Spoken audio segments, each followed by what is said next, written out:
episode 12 of Merriwether's World. Who would have guessed we'd last half a day?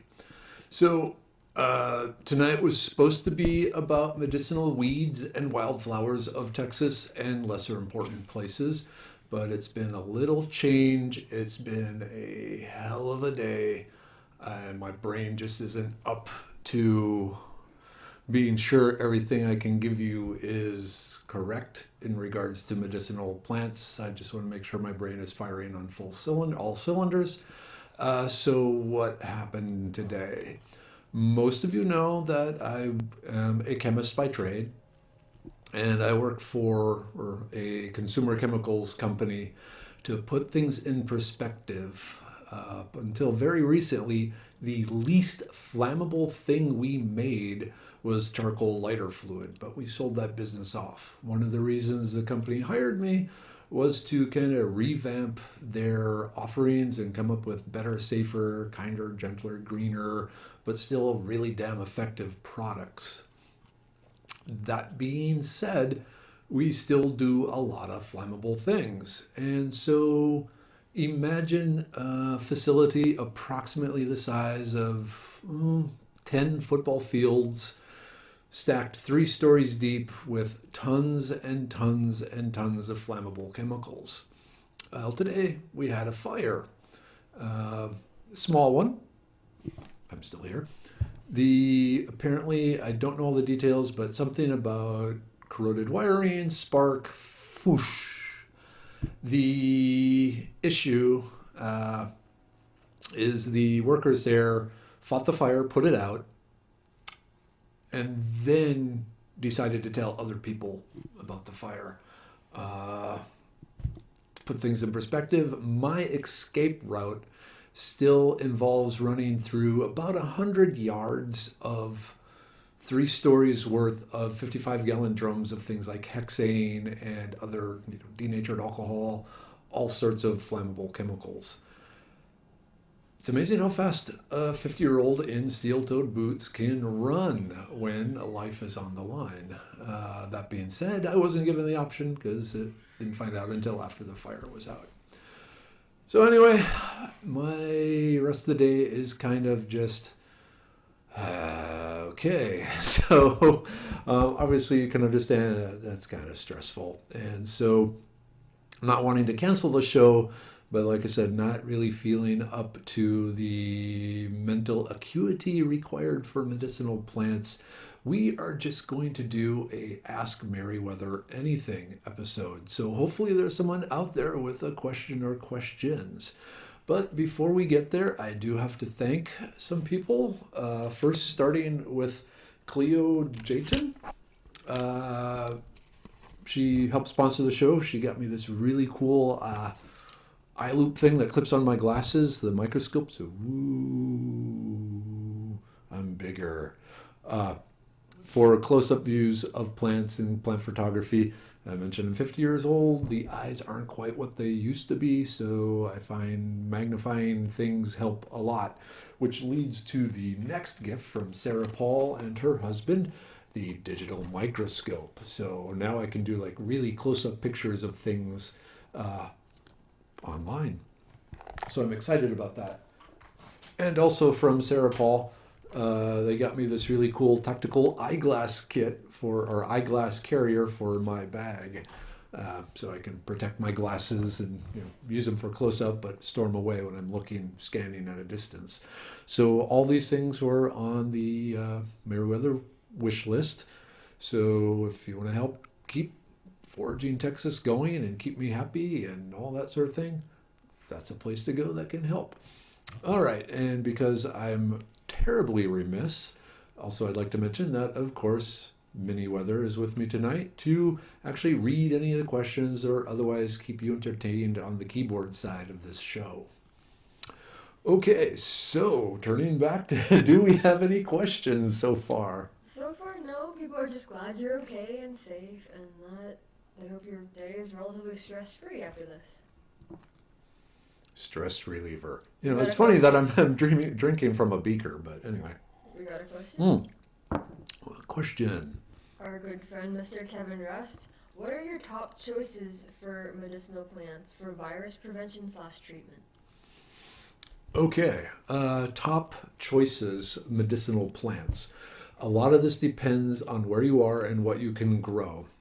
So, as usual, I'm going to give a long sort of answer with assorted caveats. First and foremost, big number one choice, if you have a wet area where you can grow it, is elderberry. I grow elderberry bushes, or they're almost small trees really, right where the air conditioner drains. The drip, drip, drip of water to that soil. That's actually pretty much moist enough most of the year to keep the elderberry alive and growing. So the elderberry berries are, excuse me, really, really, really good for bacterial type infections. So not so much viral, but bacterial. For the viral side of things, I will jump over to mushrooms and go to the reishi mushroom. You can find them foraging Texas. But the reishi mushroom is a very potent antiviral. The sweet gum sap, so you would plant a sweet gum tree, which most people hate because it puts those spiny balls out. Um, but the sap from that, dried sap, is shown to have some abilities to fight viral infections. Those are the two big ones as far as virals. But as far as just medicinal in general, we already talked about the elderberry. Another one I would plant, or I do plant, is yarrow.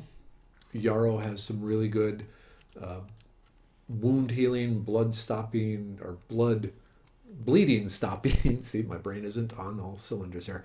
But the mashed up yarrow is good for stopping bleeding. Uh, and then it has some other general type properties as far as colds and flus and congestions and fever. Of course, a willow tree, again, difficult to incorporate in landscaping unless you have space, but the willow trees, just because of their aspirin content in their bark, it's a wonderfully useful molecule, aspirin is, that can really be used for lots and lots of things.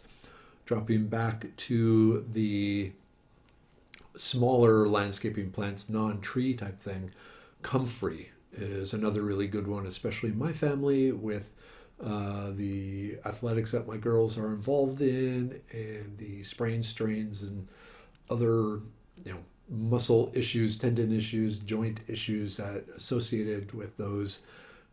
Comfrey is a very potent healer, proven scientifically to help stimulate the healing of ligaments and tendons and joint sprains, strains, bruises, things like that. So kind of a wandering answer, but definitely elderberry if you can do it. Definitely yarrow. Definitely comfrey. Willow if you can fit it in. Those are the main ones. All right, we got another question. Another question. This is about pecan foraging. He says, I've been picking pecans and was wondering how to know which are the good ones to harvest. They are always either hollow or moldy. Pecans are tricky, especially as we're getting later in the season. Um, Ideally, you want to get them earlier when they're just starting to drop from the tree. They make this cool tool. It's like a big long handle with the spring, and the spring goes down over the pecans and pulls it up. But you can find that at some Ace Hardwares and so forth in the Texas area. But as far as telling which are which, I find just individual inspection when I'm going through the bucket, which takes a while. I've heard some people will dump them in like a 5 gallon bucket, and I think bad ones will float, and the good ones I believe will sink. It's a density thing, because remember if you start hollowing out the pecan shell, the ability of the density of the nut drops, and so it's more likely to float. But really, just at least a quick inspection, find the really good looking nuts to begin with, and break those open first, and then go for the ones that already kind of look a little scummy, see if there's anything in there. But yeah, it's like a box of chocolates. You never quite know what you're going to get until you open it up. Okay. All right, we got another question. Mr. Kevin Rust asks, so would a tincture of elderberry and reishi, or and sweet gum mixed would be a shotgun blast to illness. Yes. Next question.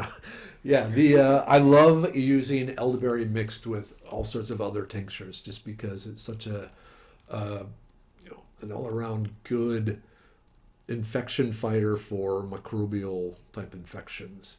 If you go to the www.foragingtexas.com, there is on the right hand side, there is directions on making what I call Merriwether's elixir of immortality, which is a mixture of elderberry and burdock root and reishi mushroom. So the reishi mushroom, it is the antiviral, antifungal.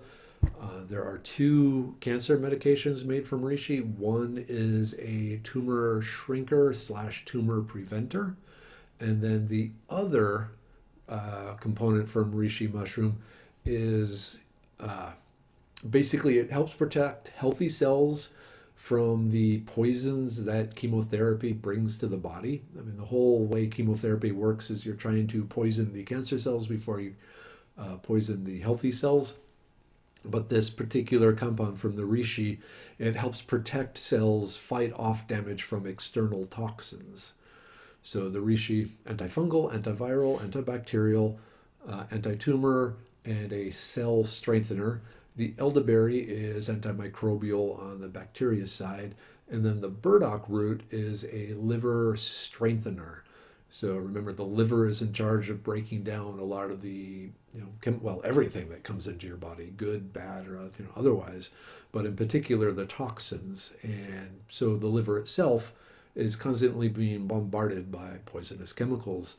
The burdock root has shown to build up the strength and resistance of the liver to damage. So between protecting my liver so I can break down any chemicals, the reishi preventing cancers and general toxicity to my cells, as well as fighting viruses, and then the elderberry fighting the other, any other microbe that shows up.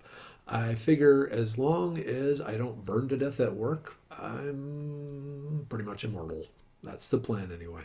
You guys are stuck with me. Okay, next question. Alright, so what is the best burn salve wild plant? All right, in Texas, I would say the prickly pear cactus. From a wild point of view, you don't find aloe around much, but prickly pear is pretty common. It has the same soothing, demulcent effects, the mucilaginous slime in it. That being said, you do have the little needles to watch out for. So if you have the time, you want to, well, first off, to get to the inner slime, you cut the pad in half. So if this is the pad, cut it this way, so it flips open.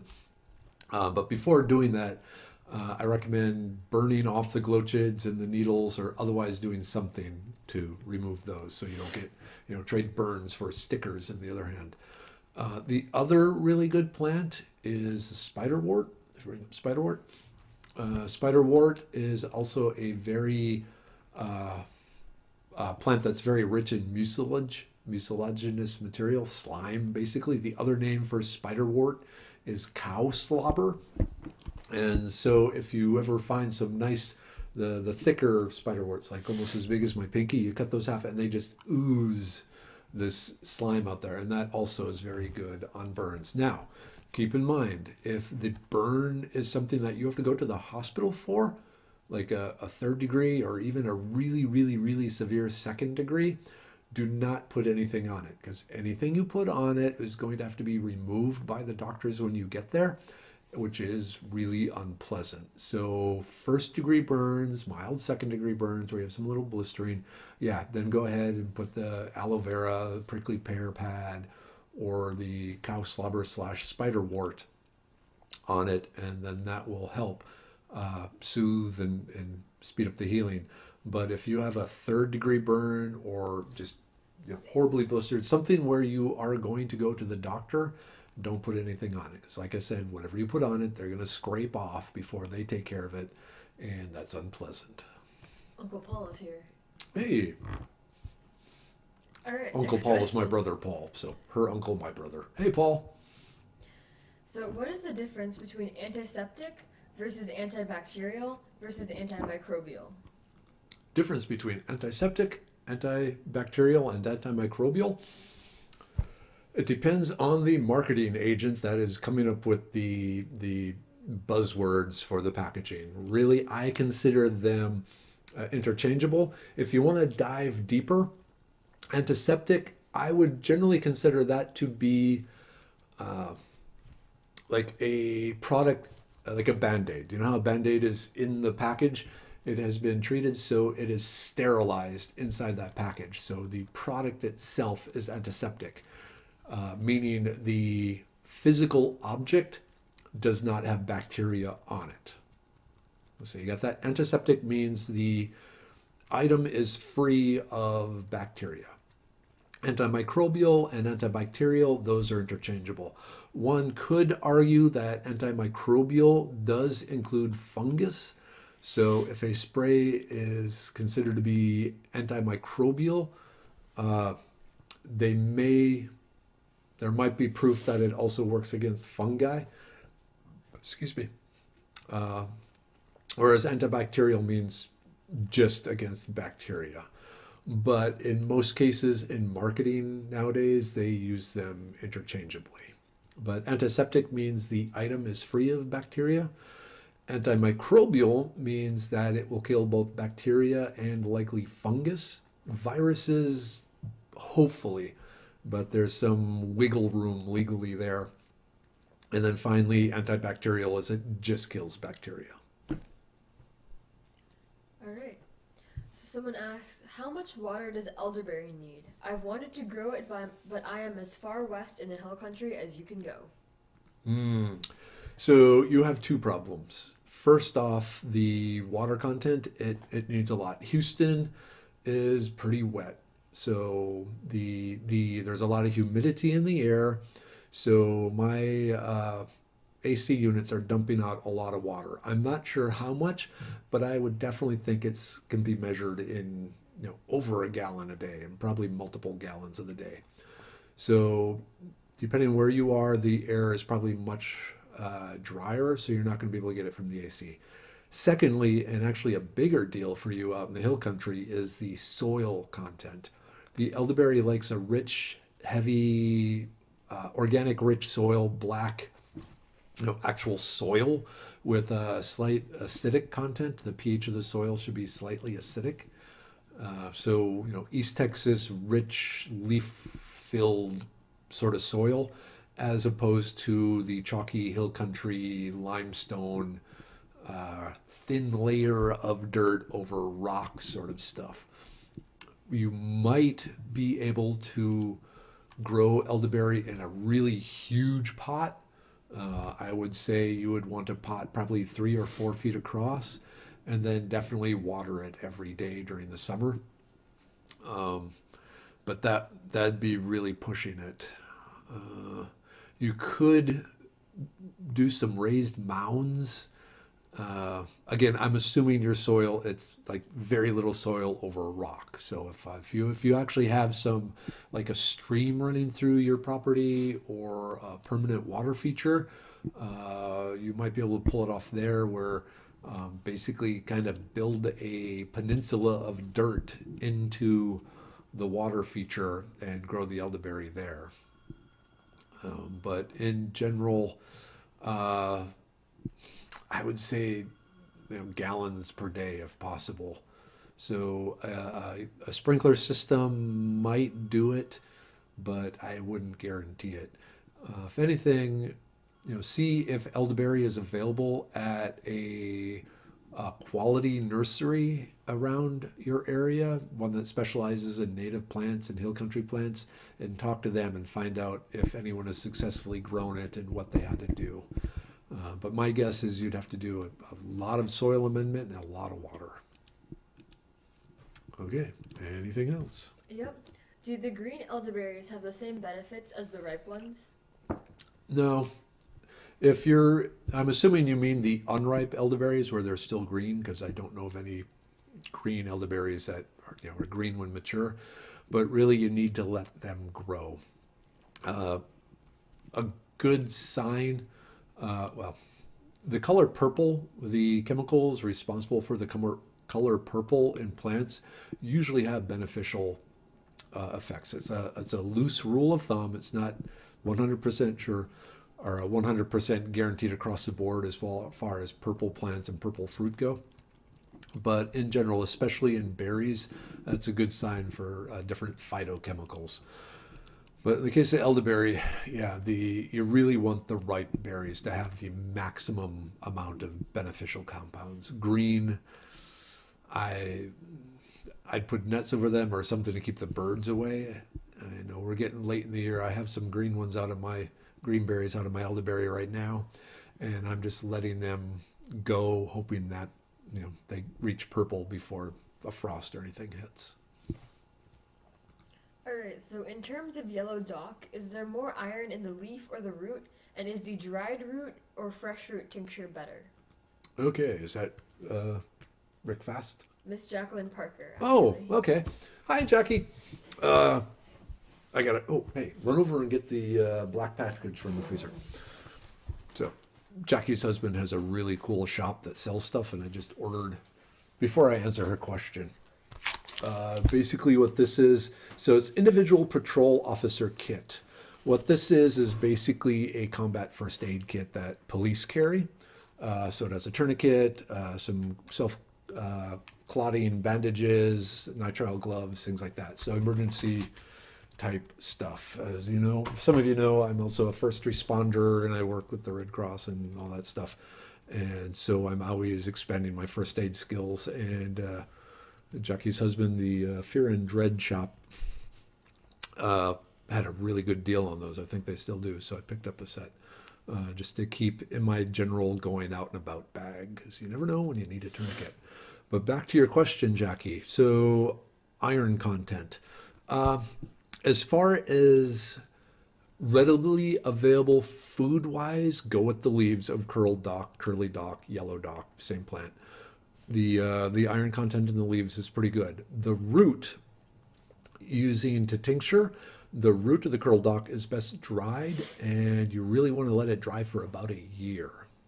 So the curled dock, it has some really interesting medicinal properties as far as antibacterial, antimicrobial, antifungal, that sort of thing. If you've ever looked at a curled dock, aka yellow dock, the root itself is very, very yellow in color, hence the name yellow dock.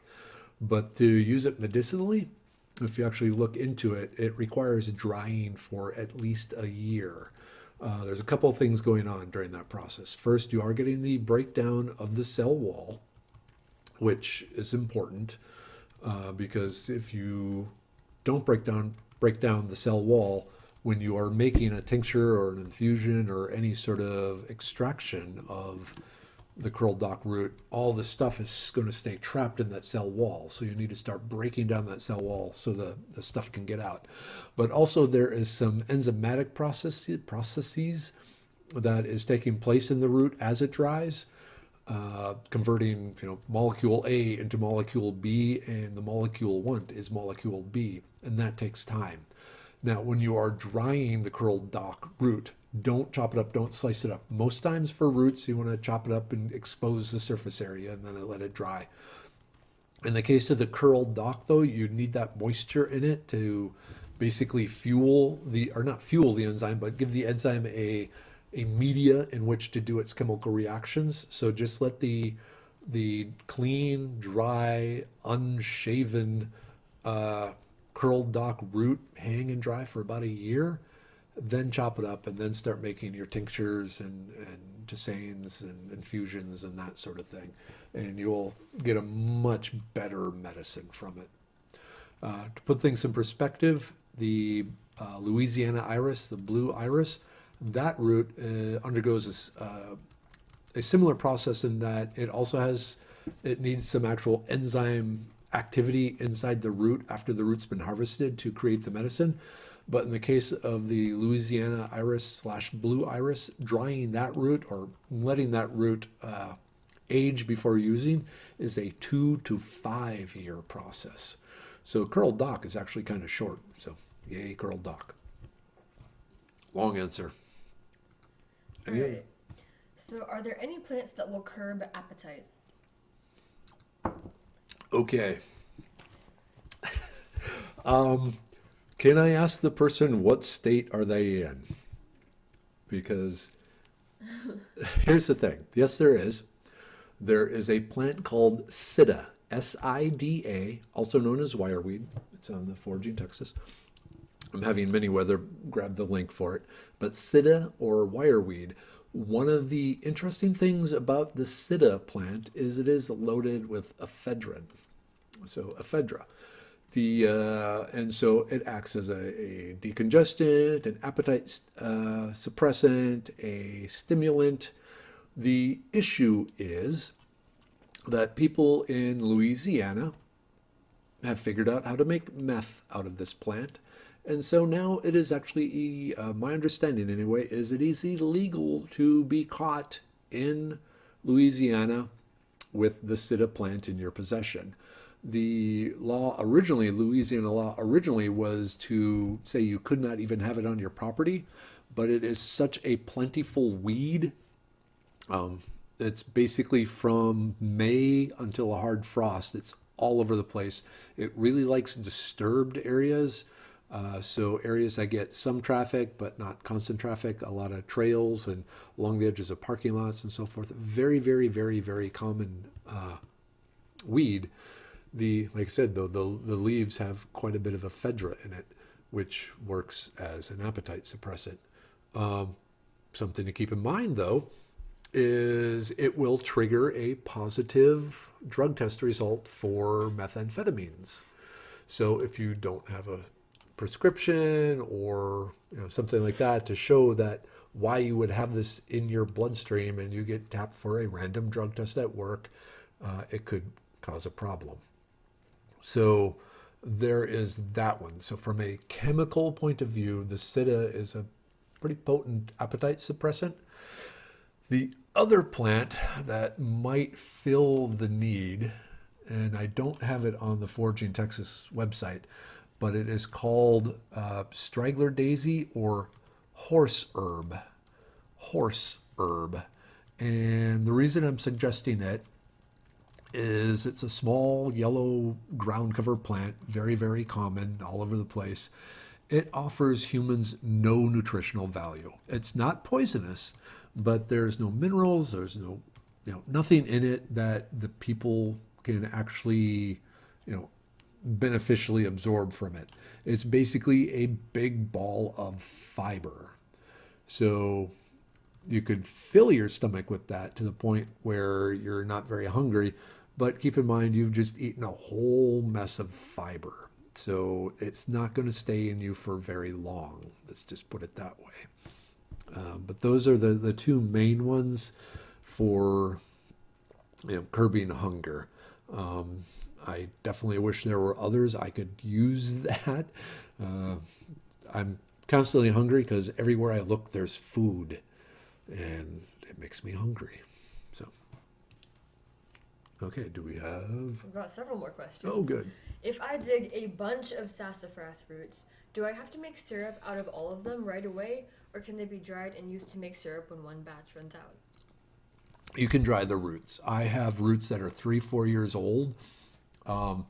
That once you shave into it, it's just rich sassafras smell. What I recommend doing is harvesting the roots. Don't peel them. You want to leave the peel on it. Seal the ends of the ones you're not using with wax, just to keep everything in there, and then vacuum pack them. But don't do, most vacuum packers, they have like a dry setting and a wet setting. So like if you have let's say some bloody steaks or something, then you want to vacuum pack, you can set the vacuum packer to a lighter vacuum so that it doesn't draw all the liquid into the pump system. Use the lighter system, not because you're drawing moisture out, it's just that the sassafras smell is so strong and fairly volatile that you don't want to put a strong vacuum on it to seal it in the vacuum package. You just want to use a light vacuum just to basically keep everything in there. But once you've done that, seal the ends, usually some wax, even some Elmer's glue if that's all you have, but really just a little bit of wax would be better. The root, leaving the bark on, and just vacuum pack it. You could freeze it at that point if you want, just to maximize the length that the thing would be good, but I'd be a little concerned about freezer burn. So really just store in a cool, dark place and it'll be fine. Like I said, that way the root will be good for more than a year. Especially the bigger the piece of the root, the less surface area exposed for the safrole to escape. So seal the, keep it sealed so that the stuff can escape and you'll be fine. Is that, you following me there? Leave the bark on, just take big pieces of root, whatever you can fit in, your vacuum sealer bag, really. Okay, hopefully I answered that. All right, so someone asks, if I want the most health benefits from henbit, should I pick them before they flower like betony? Okay, health benefits from henbit. Ooh, you know what? No, I'm not. I was gonna delve into that. The nice thing about the mints, henbit is in the mint family, is that even the flower itself has some beneficial material. So I would say if you don't have to pick it before it flowers, as long as it's really not more than about 50% flowered, you're fine. And even then, go ahead and try. If you wait too long, go ahead and pick it and get what you can from it. I would, really, if you have enough where you can pick some with flowers and some without flowers, that'd probably be the best case scenario. Do like a 50-50 mix. But generally by getting some of the flowers, you'll be getting some of the materials that aren't normally found in the leaves and stem. So, kind of mix it up a little. All right, we got a couple more. Does elderberry wine have as many benefits as elderberry syrup? I'm not positive. I can't say for sure. There is some stuff going on. When you are making wine, you are breaking parts of the plant down. My gut feeling is probably not. Part of the issue is because you're diluting it when you're making the wine as opposed to the syrup, you're kind of condensing it down. So when in doubt, make both and see what happens. But really, for medicinal properties, if I had a limited amount of berries and only could do one or the other, I'd go with the syrup. Especially if you are dealing with children and want to help them. And also the syrup is just a lot easier to make. But my gut feeling, and I don't have any proof to back this up, is that the syrup will have a higher concentration of the beneficial compounds than elderberry wine. The elderberry wine is still going to be good for you, but I suspect that really the syrup would be better. Or do the best of both worlds and make a tincture where you just soak it in vodka for 6 to 8 weeks. Okay. All right. Are there any good plants for cordage/basket weaving around Houston? Oh, interesting. So I already talked about sitta, wireweed. The reason it's called wireweed is the stem is very tough and was used to weave baskets by the natives in the area. Some other good plants, the pine roots. The roots from pine trees, especially the thinner stuff, is very good fibrous material.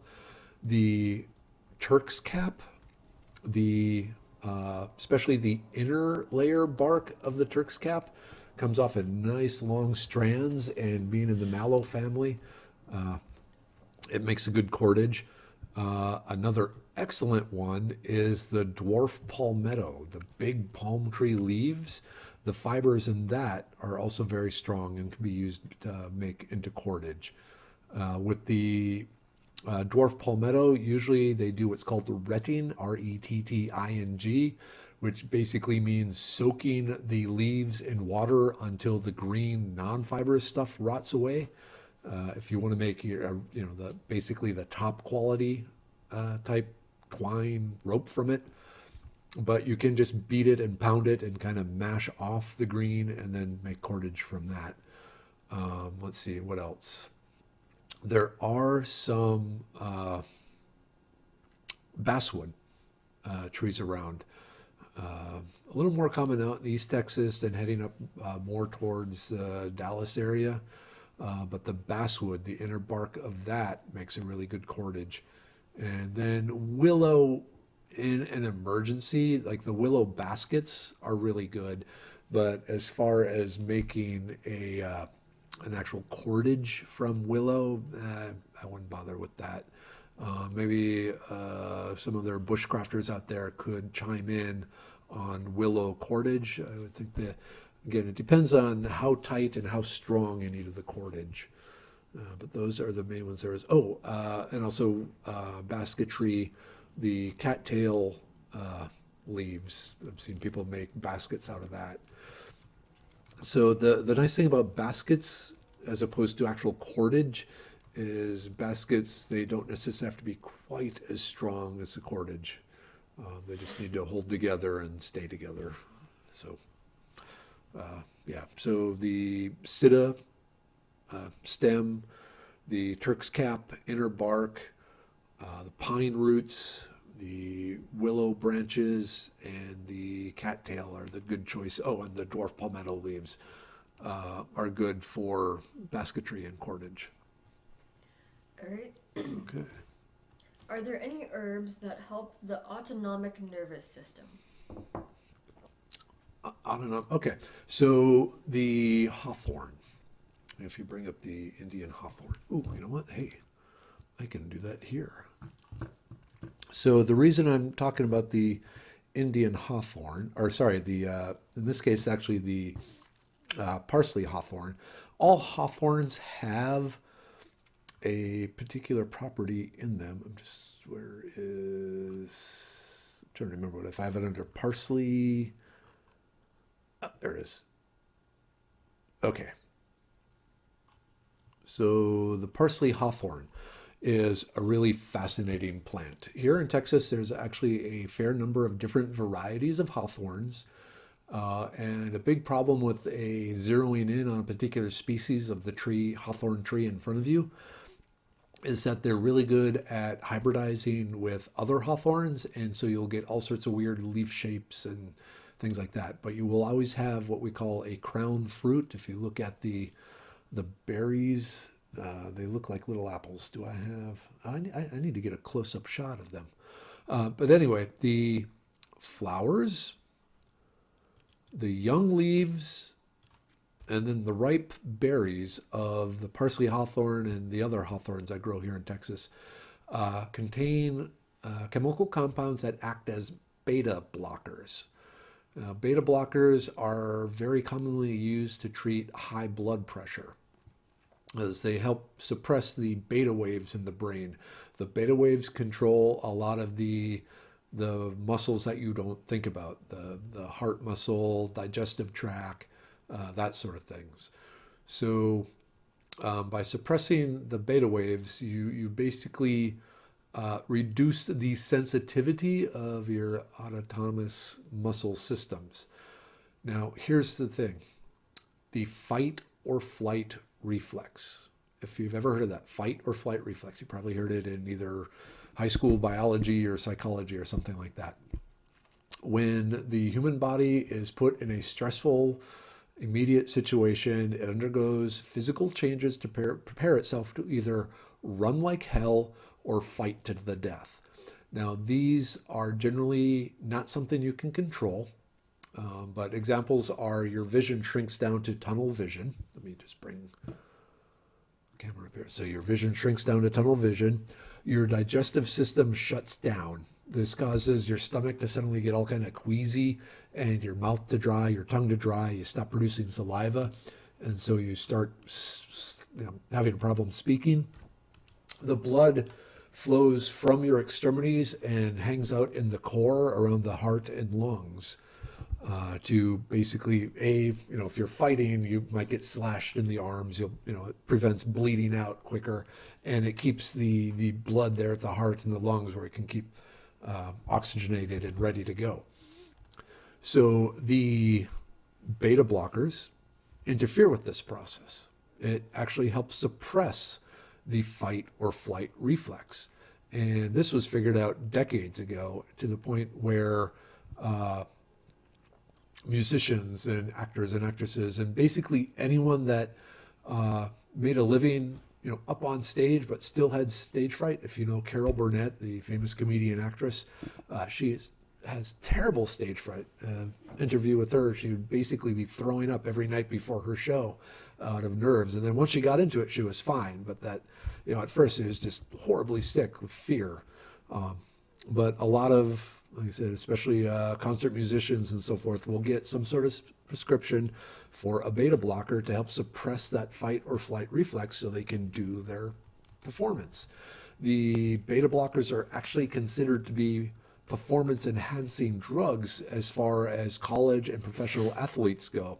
If you are a college athlete or a professional athlete, you are not allowed to take beta blockers because it gives you an edge over the competition by, again, suppressing the normally uncontrollable autonomic system in the body. It doesn't completely shut it down, but it does take it down a few notches. So you can you don't have that extreme physical response that, you just want to curl up and die sort of thing. Side note, you can buy Hawthorne tea at different Asian markets. One word of warning, the Hawthorns, along with this whole beta blocking and suppression, they're also fairly strong diuretics, which means they make you have to go pee. So if you are, have to go up on stage and do something and you drink the tea to help deal with the stage fright, plan it accordingly. Do it like, an hour or at least 45 minutes before showtime so that you have time to empty your bladder once or twice. I'm hoping this is the sort of answer to your question you were looking for. If not, I apologize, but I personally find the chemistry, the medicinal chemistry of hawthorns absolutely fascinating. So I always talk about them whenever they're around. I'm that guy at the party that says, hey, have you heard about hawthorns? So anyway, okay, next question. All right. So I have horehound growing all over. Is there any benefit beyond the horehound candy? What other benefit do you need? Horehound syrup. But yeah, the horehound, it's really, really good for your basic colds and sore throats and congestion and that sort of thing. But the flavor is quite bitter. So the traditional way of using it is to mix it with something really sweet to make a candy or a syrup. That being said, it has also been used as a bittering agent in beer. There's a couple of the Brewing Local book that I worked on. Man, that was so long ago now. I don't remember if we talked about horehound or not, but it is something that I really, really, really want to try is to make some horehound beer, and then also just bittering agents in general. So think of, I don't have it here. There's a really good book by Ellen Zakos. I hope she's watching it. If not, bummer, she was invited. Ellen Zakos is another really great forager, and she kind of specializes in drinking your wild edible plants. And she has a great book on, making cocktails, but also there's a big section on making bitters in it and how to blend bitter and fruity and spicy to come up with some really, really, great bitters to use in cocktails. And horehound is great for that. I've tried growing it in my yard a few times and I just haven't had much luck with it. There's just something about my soil. I think it's too acidic that it doesn't like. But that's something, when I go up in the hill country, especially when I'm teaching on private property, usually there's horehound and I take as much back with me as I can. But look into, there are a number of books on making bitters from scratch. If you're into cocktails, start with Ellen Zakos's book, and then move outwards from there. All right. Someone asked, have you noticed over the years any climate change in your location? Short answer, no. Long answer, exactly opposite of what people are talking about with global warming. This has been a discussion actually all across, at least the United States. A number of us foragers, since we are so tied into the seasonal changes in plants, and something we've seen is plants that normally, let's say they show up normally in January, are showing up in early December or late November. So the cold weather plants are actually showing up sooner than they had been in the past. This is something, like I said, a number of us have noticed, not just in Texas, but all across North America. If you've been following NASA and the solar news, the sunspot cycle has just completely disappeared. The sunspots on the sun, we are in a minimum, but even when there's a minimum, it's like 3 or 4 or 8 sunspots on the surface of the sun, as opposed to 40 or 50, a huge number. But for pretty much a year now, the sun has been blank. And the amount of sunspots is directly correlated with the overall amount of energy that the sun is producing. Recently, NASA has already reported that the very top level of the atmosphere, and basically the news say space has gotten colder, which is, from a scientific point of view, isn't really accurate. You need something to measure the temperature of. So if you have a vacuum, it's kind of hard to measure that. But that being said, a lot of us, the working theory amongst us plant people is, so the plants, they have a cycle that's based somewhat on the length of days and the temperature. Let's say morel mushrooms. They start popping up out of the soil when the soil gets, I want to say, above 50 degrees, and then shut down when it gets above 67 or something like that. So the morel mushrooms are very soil temperature dependent. Other plants, we don't know as much about what triggers them. Is it length of day, amount of sunlight? But just the amount of energy coming from the sun, when that drops down below a certain point, that might be what, there's something, the sun isn't putting out as much energy.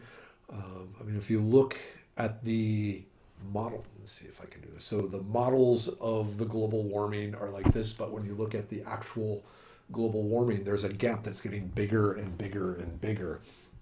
And so they're trying to figure out, okay, where is this hidden heat? Is it deep in the ocean or what?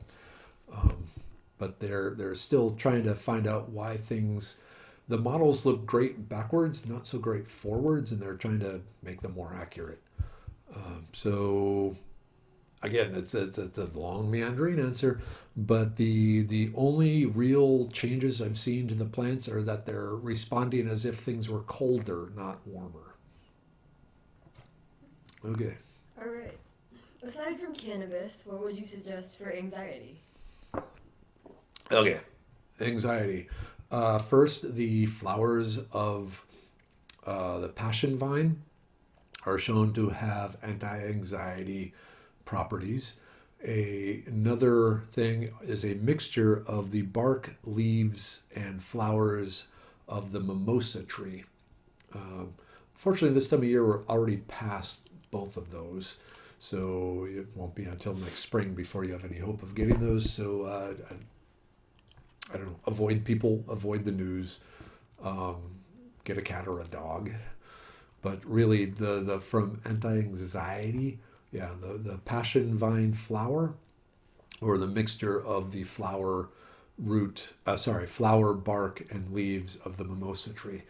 The You really want, with the mimosa tree, the mixture of the 3 components. They found individually they don't give nearly the result, and like just the bark alone, can lead, I want to say, yeah, just the bark alone can actually lead to fairly intense dreams, with most of them being nightmares. So they found you really need the mixture of the three. There are a number of herb uh, stores and so forth that can sell you blends of stuff that might help. But wow, I hope I just didn't get in trouble with the FDA here. Oh, All right. Can hawthorn be used for low blood pressure as well? all right. Can it be used for low blood pressure? Here's part of the issue. I would not recommend it for controlling blood pressure unless we're in a post apocalyptic world. The reason being is you don't have fine control over the concentration of the compounds in the hawthorn. Um, it varies from plant to plant, and flower, leaf, berry, all these sort of things. So for regular high blood pressure control, you're much, much, much better off with prescription medicine, plus diet and exercise, of course, meditation, things like that.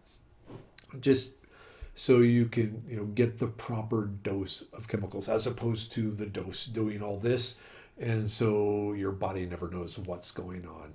And that's a very common thing with a lot of medicinal plants, is the dosage control is tricky. There's rules of thumb, but really the plant material, since they're wild, they're undomesticated, each plant is going to be very, very different as far as concentration. It's hard to really have truly predictable results. So you just kind of, you know, go for what you think will work and hope for the best. All right, judging by the time, this might be one of the last questions. Okay. But why do some plant compounds mimic brain chemicals? Nature is lazy? Exactly. Um, so there is a tremendous amount of repetition in nature as far as the enzymes and so forth goes. Um, because if something works, why change it? You will get mutations, and that's how things go. There's a very famous lecture recently by Jordan Peterson that points out that the brains of lobsters, very, very primitive creature, is similar enough to human brains that the antidepressants and all those other things actually work on lobsters as well as they work on humans. So a lot of this is, like I said, why reinvent the wheel if something works? So not only does it work effectively in the body, but the body has found an easy way of making a particular molecule. Um, Life is lazy. Life is very, very lazy. If it doesn't have to expend energy, it will try not to expend energy. And so if it can, like the whole evolution is not so much survival of the fittest as much as survival of the most effective. So if it can come up with a cheaper, easier, faster way of making a particular molecule, let's say you have two complex molecules, but one they can make in 5 steps and the other takes 8 steps. The organism that can do it in the 5 steps, it's going to basically win out in the overall evolutionary game.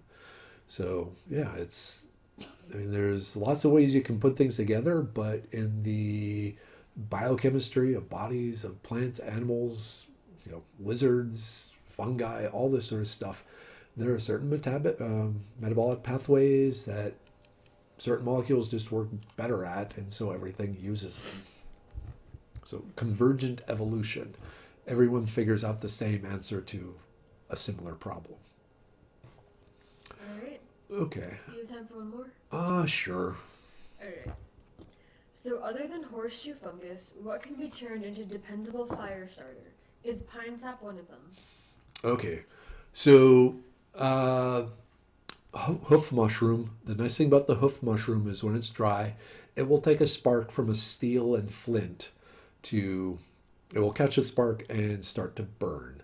Or not necessarily flames, but it'll get a bigger ember, which you can then use to, work with tinder to blow into a fire. So other things that work really well for that, first off, if you're just doing flint and steel, so really old school, 2 rocks together or flint and steel, There's very few natural tinders that will take a spark from that. Now, if you're using what's called fire steel, the type, it's a mish metal, it's an alloy. Think lighters, like Bic lighters, Zippo lighters, the flint in there where you spin the wheel and it tosses out sparks. The metal matches of that, those burn significantly hotter than what you get from flint and steel, over 1,000 degrees. And lots of tinders work with that. I've had real, oh man, I don't have my necklace with me. Wazoo Survival has a great set of different fire steels.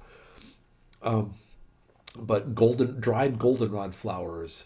Here in Texas, the bark from the river birch, it looks like birch bark, but it's doesn't come off in big sheets. It comes off in little fine, pieces. The pine sap is really good. It doesn't really catch sparks well, because when it's fresh, it has quite a bit of moisture in it, and so it doesn't catch really well. And when it's hard and dry, it's just so tough on the surface that the sparks just kind of bounce off it.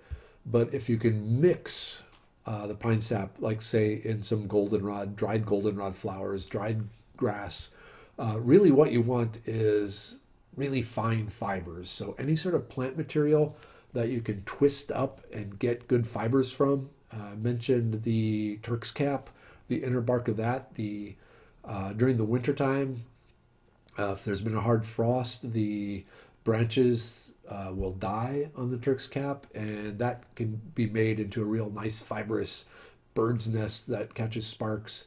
The cedar trees, the bark of cedar trees is really good. Dried pine needles will work, so not the green ones, but the dried ones. Those are the big ones, but really anything you can really turn into a fine feathery powder. Certain woods where they'll just take the back of a knife and just kind of shave it, and basically you're making lint, but that's what you want. Oh, dryer lint, of course. Dryer lint is really good. But pine sap, if you can get a flame going, pine sap is a great accelerator.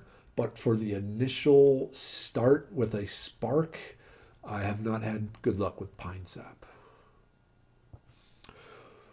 Okay, we got 2 minutes left. So again, thank you for the change in plans tonight.